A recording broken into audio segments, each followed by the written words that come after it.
Hello everyone, welcome back to our channel. तो students, हमने start किया था स्ट्रैटेजिक स्टडीज़, तो आज उसका थर्ड लेक्चर है। तो आज का जो लेक्चर है that is development in India strategic studies since ancient times. तो हम देखेंगे कि एंशिएंट टाइम से स्ट्रैटेजिक स्टडीज़ में क्या क्या डेवलपमेंट हुए हैं वो हम आज की क्लास में डिस्कस करेंगे। तो हम क्लास स्टार्ट करते हैं। India strategic thought and practices have evolved significantly over millennia, shaped by its rich cultural, political, and military history. The developments in India's strategic studies from ancient time to the present are, तो हम आज discuss करेंगे कि किस तरह development हुई है strategic studies में एंशिएंट समय से लेकर अब तक की। ठीक है, तो पहला जो टॉपिक है that is ancient and medieval periods. तो हम एंशिएंट और मिडीवल पीरियड्स में जो डेवलपमेंट्स हुई है वो हम डिस्कस करते हैं। तो पहला जो हमारे पास पॉइंट है दैट इज अर्थशास्त्र। क्या है अर्थशास्त्र? इसका हमने एक प्रॉपर टॉपिक कवर किया हुआ है। ठीक है, तो आज तो हम इसको शॉर्ट में देखेंगे। किस कॉन्टेक्स्ट में आज हम इसे देख रहे हैं? हम देख रहे हैं स्ट्रैटेजिक स्टडीज़ के कॉन्टेक्स्ट में से। One of the earliest treaties, तो बेसिकली ये सब पुरानी बुक मानी जाती है किसके ऊपर? स्टेट क्राफ्ट के ऊपर एंड गवर्नेंस। किसने लिखी है? ये कौटिल्य ने लिखी है। कौन सी सेंचुरी में? 4th सेंचुरी BCE में। तो बेसिकली क्या है? One of the earliest treatise on statecraft and governance written by Kautilya in the 4th century BCE। Arthashastra में अगर हम बात करें तो क्या देखने को मिलता है? मिलिट्री से रिलेटेड स्ट्रैटेजीज, स्पाइनेज मतलब स्पाइंग के बारे में, इकोनॉमिक पॉलिसीज एंड डिप्लोमेसी। ठीक है, ये सारी चीज़ें हमें कहाँ देखने को मिलती है? अर्थशास्त्र में देखने को मिलती है। Providing insights into ancient Indian strategic thinking. तो ये बेसिकली क्या है? ये हमें अंडरस्टैंडिंग प्रोवाइड करता है। किसके लिए अंडरस्टैंडिंग प्रोवाइड करता है? हमारे जो पुराने जो एंशिएंट इंडियन स्ट्रैटेजिक थिंकिंग थी उसके बारे में इंसाइट्स प्रोवाइड करता है। एंड यूज़ ऑफ पावर, तो किस तरह पावर को यूज़ करना ताकि हम ऑर्डर एंड सिक्योरिटीज़ को क्या करें? मेंटेन कर सके। तो ये सारी चीज़ें हमें कहाँ देखने को मिलती है? कौटिल्य के अर्थशास्त्र में देखने को मिलती है। नेक्स्ट हमारे पास आता है मिलिट्री ट्रीटीजेस। क्या है मिलिट्री ट्रीटीजेस? तो मिलिट्री से जुड़ी हुई जो बातें हैं वो देखते हैं। Ancient India produce several military treatises known as Dhanurveda. ठीक है, तो धनुर्वेदा की बात करते हैं। दीज टेक्स्ट, इसमें क्या होता है? डिटेल बताई जाती है किसकी? वॉरफेयर टैक्टिसेस की। जो एक्टिविटीज़ है वॉर के लिए उसके बारे में, उसकी टैक्टिसेस के बारे में बताया जाता है। बैटल फील्ड फॉर्मेशंस, तो किस तरह जो लड़ाइयाँ लड़नी है उसका फॉर्मेशन, वो फील्ड में किस तरह फॉर्मेशन होगा उसके बारे में। मिलिट्री ऑर्गेनाइजेशन, तो मिलिट्री का किस तरह ऑर्गेनाइजेशन होना चाहिए वो। And the use of weapons, and weapons को किस तरह यूज़ करना चाहिए। ठीक है, तो मिलिट्री ट्रीटीज़ की अगर हम बात करते हैं तो बहुत सारी बातें देखने को मिलती है। एग्जाम्पल में अगर हम देखें तो धनुर्वेदा में ये बताता है कि किस तरह वॉर की टैक्टिक्स होनी चाहिए, बैटल फील्ड में फॉर्मेशंस क्या होने चाहिए, मिलिट्री किस तरह ऑर्गेनाइज होगी, एंड वेपन्स को, जो वेपन्स है उसको किस तरह यूज़ किया जा सके। एग्जाम्पल्स के अगर तौर में देखते हैं तो ये हमें कहाँ देखने को मिलता है? महाभारत में भी हमने देखा है। ठीक है, रामायण में भी देखा है। And text contributed to the sage Bharadwaj. ठीक है, तो ये सारे इनके जो टेक्स्ट हैं, भारद्वाज जी के जो टेक्स्ट है वहाँ पर भी देखने को मिलता है। Moving to the next part, empire building. Next part क्या है? एम्पायर को बिल्ड करना। तो हम अभी किसकी बात करें? हम सारी की सारी बातें एंशिएंट मेडिवल से जुड़ी हुई बातें कर रहे हैं। एंशिएंट इंडियन किंगडम्स, जो पुराने किंगडम्स की अगर हम बात करें, जैसे कि Maurya empire under Chandragupta Maurya and his successors expanded their territories through strategic alliances। तो बेसिकली जब हम मौर्यन एम्पायर की बात करते हैं तो इन्होंने अपनी टेरिटरी किस तरह एक्सपैंड करी थी? थ्रू स्ट्रैटेजिक अलायंसेस, मतलब ग्रुप बना बना के उन्होंने अपने आप को फैलाया था। मिलिट्री कॉन्क्वेस्ट, तो मिलिट्री को यूज़ करके क्या करना? दूसरी रीजन पे क्या करना? कंट्रोल करना। And administrative reforms, the empire stability and governance were informed by strategic principles outlined in the text like अर्थशास्त्र। तो बेसिकली इनके जो प्रिंसिपल्स है वो हमें कहाँ देखने को मिलते हैं? इनके जो प्रिंसिपल्स है वो हमें कहाँ देखने को मिलते हैं? अर्थशास्त्र में देखने को मिलते हैं। तो अभी तो हमने बात करी थी किसकी, एंशिएंट एंड मिडिवल पीरियड की बात की थी। अब हम देखते हैं मिडिवल से लेकर कहाँ तक, कॉलोनियल पीरियड की बात करेंगे। तो मिडिवल वॉरफेयर देखते हैं, सबसे पहला topic. During the medieval period, तो मिडिवल पीरियड के समय Indian kingdoms and sultanates engaged in frequent wars and conflicts. तो जब हम मिडिवल पीरियड की बात करते हैं तो हम देखते हैं कि जो इंडियन किंगडम्स हुआ करते थे या फिर जो सल्तनट्स हुआ करते थे उसमें रेगुलरली क्या देखा जाता है, वॉर्स एंड कॉन्फ्लिक्ट्स देखे जाते हैं इनके समय में। Strategic thinking evolved in corporate siege warfare, fortification, cavalry tactics and naval operations influenced by regional military traditions and external influences। तो बेसिकली क्या है, स्ट्रैटेजिक थिंकिंग को इन्वॉल्व किया गया, जैसे कि सीज वॉरफेयर। तो सीज वॉरफेयर की अगर हम बात करें या फोर्टिफिकेशंस की बात करें, सीज वॉरफेयर में क्या होता है कि जैसे कि पुलिस है ना, एक ऐसी सिचुएशन आती है जहां पुलिस एक रीजन को घेर लेती है, मतलब एक बिल्डिंग को घेर लेती है और फिर आना जाना क्या हो जाता है, बंद हो जाता है, ठीक है। तो ऐसे ही मान लो कि कुछ मिलिट्री फोर्सेस है जो क्या करते हैं, वो एक रीजन को क्या कर लेते हैं, घेर लेते हैं, तो वो क्या हो गया, सीज वॉरफेयर। फोर्टिफिकेशंस का मतलब क्या होता है, वॉल, पुराने ज़माने में वॉल खड़ी कर दी जाती थी ताकि अटैक्स ना हो, ठीक है, अटैक से बचने के लिए वॉल्स बड़ी बड़ी बनाई जाती थी। कैवलरी टैक्टिसेस, कैवलरी टैक्टिसेस का मतलब क्या होता है, जो घुड़सवारी करके जो लोग लड़ाइयाँ करते हैं, ठीक है, हॉर्स के ऊपर बैठ के जो लड़ाइयाँ करते हैं उन्हें क्या करता है, कैवलरी टैक्टिसेस के बारे की किस तरह वो लड़ाई लड़ सकते हैं, क्या क्या स्ट्रैटेजीज होनी चाहिए उसके बारे में। एंड नेवल ऑपरेशंस, ये सारी चीज़ें इन्फ्लुएंस्ड किससे है, रीजनल मिलिट्री ट्रेडिशंस एंड जो एक्सटर्नल इन्फ्लुएंसेस है उससे। नेक्स्ट हमारे पास आता है foreign invasions. India faced numerous invasions from Central Asian and Persian empires. तो बेसिकली हमने इन्वेशंस देखा, ठीक है, बहुत सारी जगहों पे, जैसे कि Central Asian and Persian empire से, leading to adaptation in defensive strategies. तो इनकी वजह से अडेप्टेशन कहाँ और देखा गया कि हमने अडॉप्ट करी क्या, डिफेंसिव स्ट्रैटेजीज, मतलब अपने आप को प्रोटेक्ट करने की स्ट्रैटेजीज एंड मिलिट्री अलायंसेस बनाए। The resilience of Indian kingdoms against foreign invasions highlighted strategic agility and integration of local and imported military techniques। तो बेसिकली ये क्या हाईलाइट करता है, ये हाईलाइट करता है स्ट्रैटेजिक की क्विकनेस को एंड इंटीग्रेशन, मिलना किसका किसका, लोकल एंड जो इम्पोर्टेड मिलिट्री टेक्निक्स से, उन दोनों को मिलाकर एक अच्छा सेटअप रेडी करना, ठीक है। नेक्स्ट हमारे पास आता है that is Mughal empire. Mughal empire introduced centralised administration and military reforms incorporating artillery and gunpowder technologies. तो बेसिकली जब हम मुगल एम्पायर की बात करते हैं तो मुगल एम्पायर क्या लेकर आए, आर्टिलरीज एंड गन पाउडर की टेक्नोलॉजीज लेकर आए। अब आर्टिलरीज क्या होता है, आर्टिलरी होता है जो बड़ी बड़ी गन्स होती है ना, जो व्हील्स के ऊपर हम मूव करते हैं, जो लार्ज ह्यूज गन्स होती है उसे ही आर्टिलरी कहा जाता है, ठीक है। Akbar's policy of Sulh-e-Kul universal peace and engagement with diverse communities demonstrated strategic diplomacy and statecraft. तो जो अकबर की जो पॉलिसी थी, कौन सी पॉलिसी, यूनिवर्सल पीस की पॉलिसी जो थी, एंड जो डिफरेंट कम्युनिटीज़ है उनके साथ मिलकर रहना, एंगेज रहना, ये क्या बताता है, स्ट्रैटेजिक डिप्लोमेसी एंड स्टेट्सक्राफ्ट के बारे में बताता है, ठीक है। तो हमने क्या देखा, हमने देखा कि मेडिवल से लेकर कॉलोनियल रूल तक हमने अभी तक पढ़ा। अब हमारे पास आता है next that is British colonial rule. अब हम क्या पढ़ेंगे, ब्रिटिश कॉलोनियल रूल। इसमें सबसे पहले जो टॉपिक आती है that is colonial warfare. British colonisation brought modern military technologies and organisational structures to India. तो ब्रिटिश कॉलोनाइजेशन की अगर हम बात करें तो ये क्या लेकर आया, मॉडर्न मिलिट्री टेक्नोलॉजीज़ को लेकर आया एंड ऑर्गेनाइजेशनल स्ट्रक्चर्स इंडिया पे लेकर आया, ठीक है।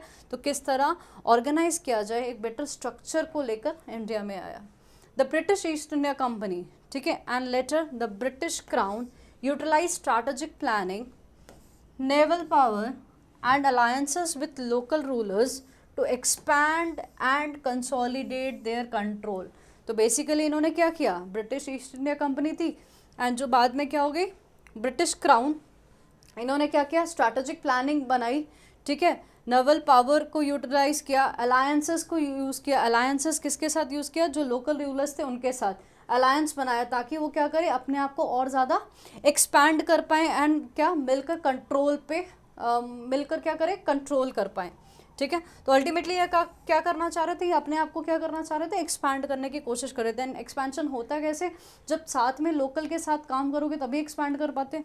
सो that is the strategy they have used. Next is Indian military contributions. Indian soldiers known as sipahis. Sipahis किसे कहा जाता है? जो ब्रिटिश के अंडर में अपने सर्विसेज दे रहे थे उसे। तो इंडियन सोल्जर्स जो ब्रिटिश के अंडर सर्विसेज दे रहे थे उन्हें क्या बोलते हैं हम? सिपाहीज कहते हैं। Served in the British Indian army and fought in global conflicts such as world war 1 and world war 2। तो बेसिकली जो ग्लोबल लेवल के कॉन्फ्लिक्ट्स हुए, जो ग्लोबल लेवल की लड़ाइयाँ हुई है, जैसे कि वर्ल्ड वॉर 1 एंड 2, तो वहाँ पर क्या है, सिपाहीज ने सर्व किया है। Their participation underscored the integration of Indian military personnel into global strategic frameworks and alliances। तो बेसिकली उनका जो पार्टिसिपेशन है वो बेसिकली इम्पोर्टेंस रखता है इन द इंटीग्रेशन ऑफ, मतलब क्या इंटीग्रेट करें हम किसे किसे, इंडियन मिलिट्री पर्सनल को, मतलब इंडियन मिलिट्री को with the global strategic framework and alliances. Next topic जो हमारे पास आता है, after British colonial rule we have post independence era. तो इंडिपेंडेंस के बाद का जो एरा है, मतलब 1947 के बाद का जो एरा है वो हम पढ़ेंगे अब। Strategic independence. India's independence in 1947 led to the development of indigenous strategic thinking and defensive policies. तो जब हम इंडिपेंडेंस की बात करते हैं तो इंडिपेंडेंस से क्या हो गया कि इंडिया ने डेवलप करना स्टार्ट किया, क्या कंट्री के अंदर स्ट्रैटेजिक थिंकिंग डेवलप करना स्टार्ट किया and at the same time defensive policies बनाई गई। Leaders such as Jawaharlal Nehru, इन्होंने क्या एम्फोसाइज किया? इन्होंने एम्फोसाइज किया नॉन अलाइनमेंट, ठीक है, पीसफुल रहना, को एग्जिस्टेंस एंड प्रमोशन ऑफ डिसआर्मामेंट, मतलब आर्म्स का यूज़ नहीं करना, एज स्ट्रैटेजिक इम्परेटिव्स, मतलब स्ट्रैटेजिक इंपॉर्टेंस के लिए इन्होंने क्या क्या बोला? नॉन अलाइनमेंट की बात करी, पीसफुल को एग्जिस्टेंस की बात करी and at the same time promote किया क्या? डिसआर्मामेंट को। Then we have military modernisation. India focused on building indigenous defence capabilities. तो इंडिया ने बेसिकली कहाँ फोकस करना शुरू किया कि हमारी जो कंट्री की मिलिट्री है उसे हम ज़्यादा से ज़्यादा अच्छा और स्ट्रॉन्ग बनाएं। मॉडर्नाइजिंग इट्स आर्म्ड फोर्सेस, तो जो भी आर्म्ड फोर्सेस है हमारी उसको मॉडर्न बनाए। दैट मीन्स क्या? मॉडर्नाइजिंग का मतलब कि नए नए इक्विपमेंट्स, नए नए टेक्नोलॉजीज़ का यूज़ करें। एंड एस्टैब्लिशिंग स्ट्रैटेजिक इंस्टीट्यूशंस, तो नए नए इंस्टीट्यूशंस जो स्ट्रैटेजिक इंस्टीट्यूशंस को डेवलप किया जाए, मतलब क्या कि ऐसे इंस्टीट्यूशंस को डेवलप किया जाए जो कि फर्दर डिफेंस के लिए हेल्प करे, जैसे कि defence research and development organisation, जिसे हम क्या कहते हैं? DRDO, defence research and development organisation, and nuclear command authority, that is NCA, to enhance deterrence capabilities. तो बेसिकली क्या है? डिफरेंट इंस्टीट्यूशंस का क्या करा गया? एस्टैब्लिशमेंट किया गया, ताकि क्या करें? अपनी कैपेबिलिटी को क्या करें? एनहांस करते रहे। Next is nuclear strategy. India's nuclear doctrine. Doctrine क्या होता है? Basically a set of belief होते हैं articulated in the late 20th century. तो हम किसकी बात कर रहे हैं? ये बेसिकली कब आर्टिकुलेट हुआ, कब बना? 20th century, late 20th century. Emphasises credible minimum deterrence and no first use policy. तो बेसिकली ये किसकी बात करता है कि फर्स्ट यूज़ पॉलिसी नहीं हो, that is no first use policy की बात करता है, ठीक है। This strategic posture aims to safeguard national security. तो बेसिकली ये स्ट्रैटेजी की जो बात कर रहे हैं हम, ये स्ट्रैटेजी इन्होंने क्यों फॉलो करी? ताकि जो नेशनल सिक्योरिटी है हम उसे क्या कर सकें? उसे सेव कर सकें, while promoting global nuclear डिसआर्मामेंट। And promote क्या करें कि पूरे ग्लोब में क्या होना चाहिए? डिसआर्मामेंट का यूज़ नहीं होना चाहिए, मतलब डिसआर्मामेंट होना चाहिए, मतलब न्यूक्लियर डिसआर्मामेंट इन द सेंस कि न्यूक्लियर का यूसेज नहीं होना चाहिए। न्यूक्लियर से जुड़े हुए आर्मामेंट्स जो है वो हमें नहीं यूज़ करने, एक्सप्लोजिव्स नहीं यूज़ करने। एंड नॉन प्लोरीफरेशन एफर्ट्स, तो इनको क्या करना चाहिए? इनको बढ़ावा नहीं देना चाहिए, इनको हमें क्या करना चाहिए? रिड्यूस करना चाहिए, ठीक है। सो न्यूक्लियर वेपन्स का यूसेज क्या करना चाहिए? हमें रिड्यूस करना चाहिए। Next is regional dynamics. India's strategic studies now include considerations of regional security challenges, तो इंडिया की जब हम आज के समय में अगर स्ट्रैटेजिक स्टडीज़ की बात करें तो क्या इंक्लूड करता है, रीजनल सिक्योरिटी में जो चैलेंजेस आ रहे हैं, जो रीजन के बेस्ड में जो चैलेंजेस आ रही हैं उसकी बारे बात करता है। Maritime security, counter terrorism operations and partnership with the neighbouring countries, तो जो भी नेबरिंग कंट्रीज है उनके साथ पार्टनरशिप, एंड इंटरनेशनल एलीज, मतलब international alliance to address shared security concern, ताकि जो सिक्योरिटी कंसर्न है वो एट अ ग्लोबल लेवल में हो एंड हम properly nation as well as global security पे कर सकें। ठीक है, तो अब हम देखते हैं कंटेम्प्रेरी डेवलपमेंट्स की बात, देखते हैं कि अभी के समय में क्या क्या डेवलपमेंट्स है। Cyber security and space dominance, India has expanded its strategic studies to include cyber warfare, space exploration and defense against asymmetric threats in the digital age। तो बेसिकली हम क्या देख रहे हैं कि स्ट्रैटेजिक स्टडीज़ को एक्सपैंड कर दिया गया है। हम देख रहे हैं कि साइबर वॉरफेयर्स हो रहे हैं, स्पेस एक्सप्लोरेशन भी देख रहे हैं, डिफेंस का यूज़ किया जा रहा है।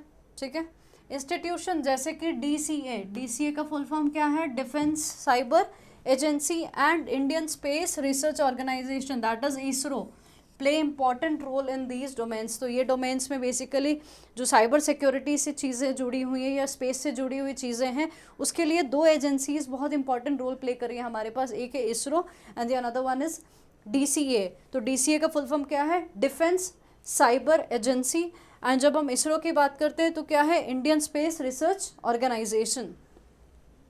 नेक्स्ट पॉइंट पे चलते हैं, that is geopolitical engagement.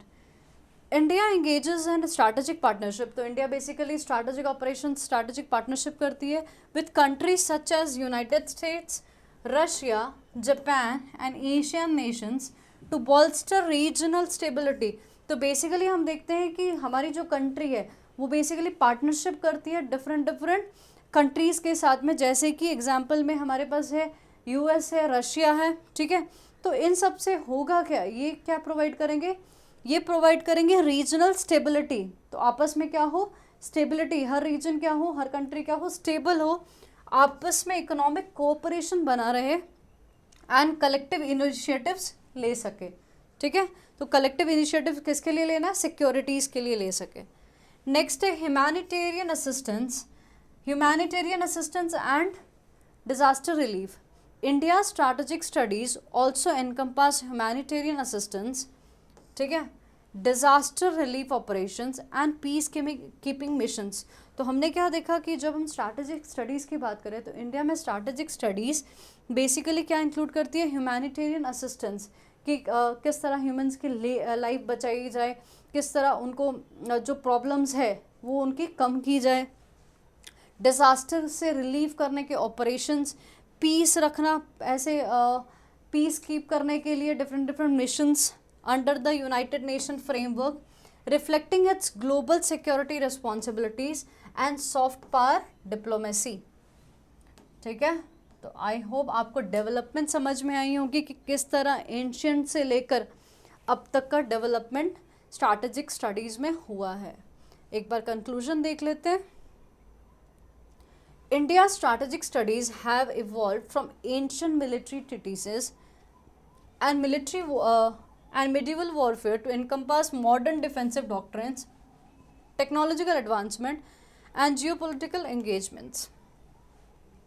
The continuity of strategic thinking, adaptation to global challenges, मतलब क्या कि strategic thinking basically क्या हो रही है, continuity हो रही है, उसमें अडेप्ट कर रहे हैं हम ग्लोबल चैलेंजेस को। ठीक है, जो भी ग्लोबल चैलेंजेस हम फेस कर रहे हैं उसे हम क्या है ओवरकम करने की कोशिश करें एंड एम्फसाइज कर रहे हैं कहाँ, इंडिजिनस कैपेबिलिटीज़ को underscore, India's evolving role as a significant actor in regional and global security landscape. ठीक है, so this was all about today's class. Next class में हम डिस्कस करेंगे internal security challenges in India.